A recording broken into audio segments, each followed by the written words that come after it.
Hello, you're listening to Hugo Talks. So here is another example of people power.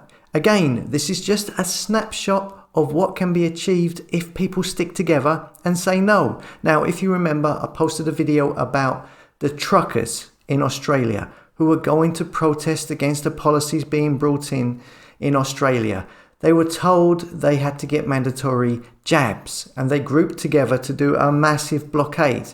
Now, I don't know how well that truckie protest went. I mean, there were some reports saying that it didn't work out so well, didn't go as planned. But for all I know, that could be propaganda. I mean, who knows these days what to believe? But anyhow, saying that, I've just seen this report. Now, this is from a week ago, September the 1st.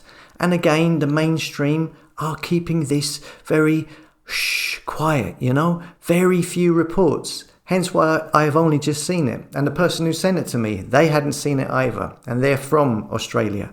It says here, truckie vaccination plan scrapped. It says here, jab rule for truckies scrapped by government. A controversial rule that planned to force interstate truckies to receive at least one jab before entering South Australia has been scrapped.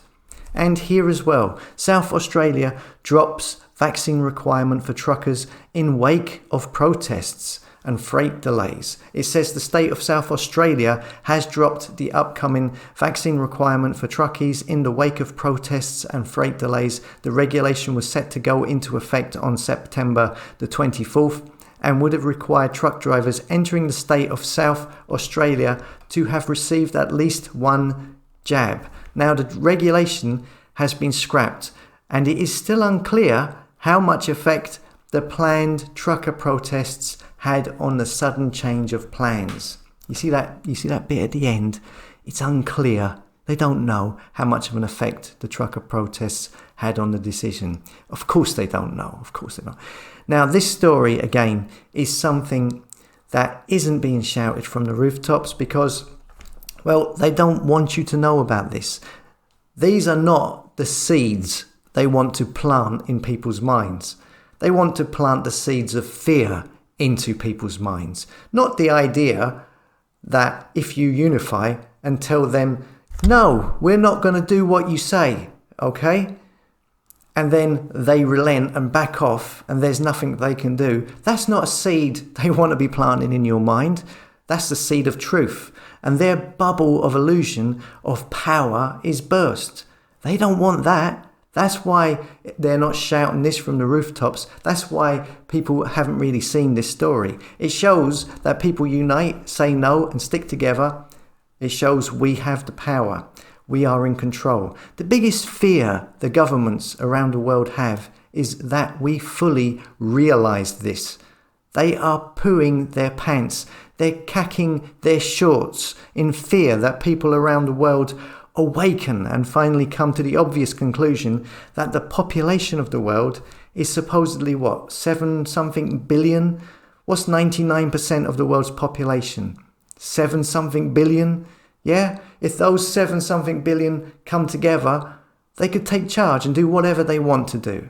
Now, like I said, this Australian truckie example is just a very, very small example. But imagine if this was bigger, that it transcended specific employment sectors.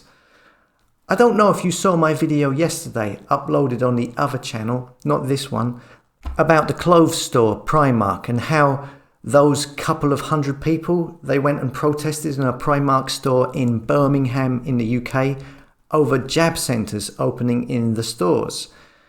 Well, it put the company off putting these centres in the stores in another country. Yesterday I reported that it was in Australia. Actually, that was incorrect. In fact, it was Primark Austria.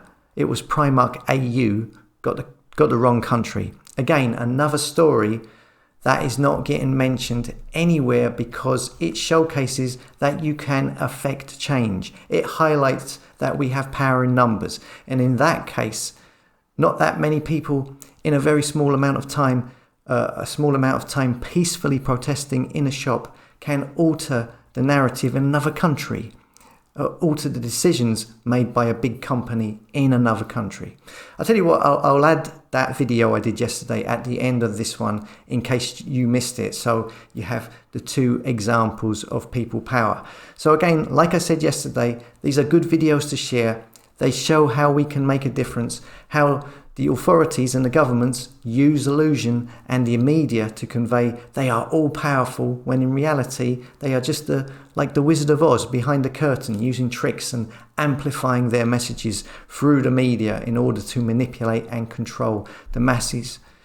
When in reality it is us who are in control. We just need to realize this and realize that much of what we see in the media is used to create conflict between us, to create division between races, to separate us from one another, because they know they have a better chance of controlling us when we're separated and arguing with each other.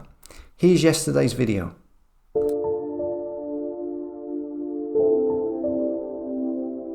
Hello, you're listening to Hugo Talks. Now, what have I been saying a lot of recently? I've been saying you have the power.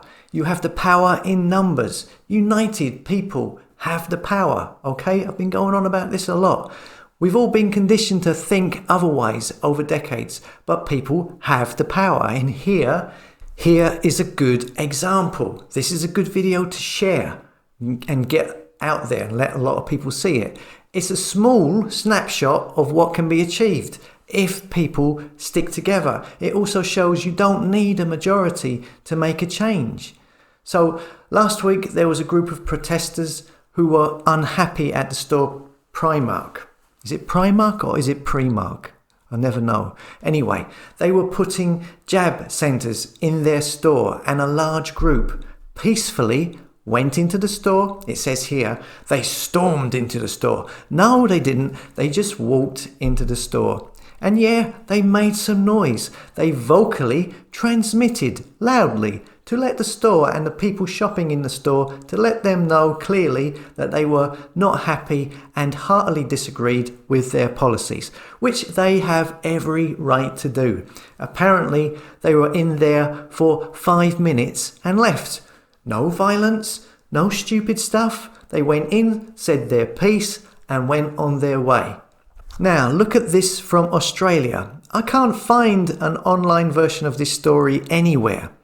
This, I believe, is from a newspaper. It says, Primark to scrap child vax scheme amid fear of UK-style protests. A spokesman for Primark.au says all outlets in the country will be withdrawing from a scheme to host jab centres for young children after protests at stores in Birmingham, England last week.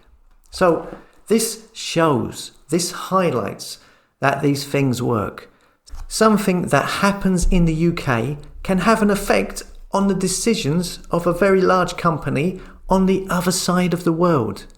Now you can clearly see here, I mean, it's a 5-minute protest in Birmingham in the UK from people who are uniting together, and it can make a change. This is only a small snapshot of what can be done. And this story is so hard to find online. I mean, I can't locate it. Maybe it's there somewhere, but again, there's probably a reason why.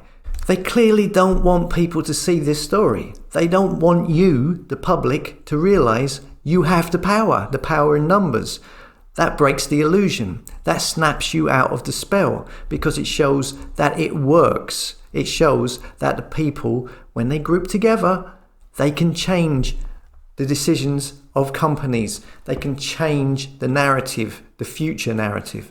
It also shows that you don't need to do anything too dramatic either. Just bond together. So this is a good video to share. Share it left, right, and centre. Share it all over the shop. As always, thanks for listening. Come and subscribe to the tribe at hugotalks.com, a place for like-minded souls who don't follow the fake stream media.